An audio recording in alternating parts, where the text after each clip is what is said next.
Students, in this particular program we are actually looking for the number of ones that are present in a given input. Say for example 8911231 is given by the user. So clearly we see that there are 3 ones present. So this is the output that we are looking for. Instead of say this 3, if there are 2 more ones incremented, then the number of ones in this particular number would be what? 1, 2, 3, 4, 5. 5. So 5 would be the output. So having mentioned that, let us start with the program. So I'm going to start with the include IO stream. So that's fine, and then using namespace std, and then declaring the parent function int main. We need 2 variables, probably 3. So one would be int number, this is from the user, and temp, this would be the actual quantity which would be utilized in the while loop. That is the purpose of this temp. And then the count is equal to 0. This is the one that will add up the number of occurrences of 1. So after this, I would like to give a cout and ask the user to enter the number. Please enter the number you wish to find the occurrence or presence of ones, right? Because that is the objective. So cin, I would get that number, and then what I will do is I will transfer that number into the temp storage.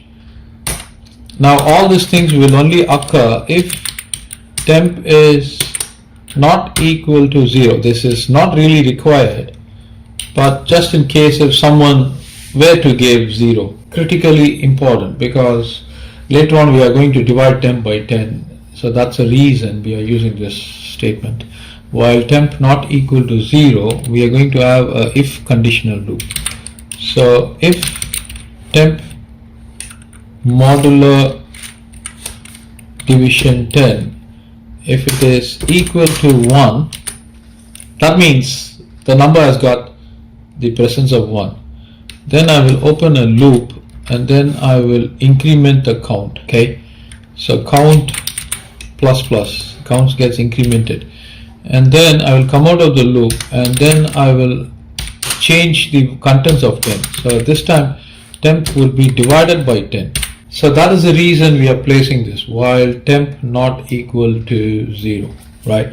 Because the minute quantity becomes less than 10, 10 can't divide because the data type is int. So naturally temp will be assigned the value 0, and once 0 is present, this condition will fail and the loop will come out. So that would terminate the presence of the loop.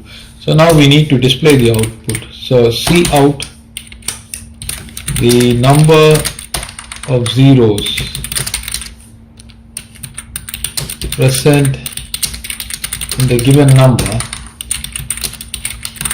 is equal to, you can give a space and then count, that's fine, and then you can give an ender. That's it. So this looks nice. I give a return 0 and save it, and look, please enter the number you wish to find the presence of 1. So I'm entering 8121141. The number of zeros present in the given number is equal to 4. So I should not have said zeros here, so I should have said number of ones present in, right? So I will build this, and then 891117112. So there are 1 to 5 ones here. So the number of ones present in the given number is equal to 5. So that's a perfect program. So that is the end, students. Thank you.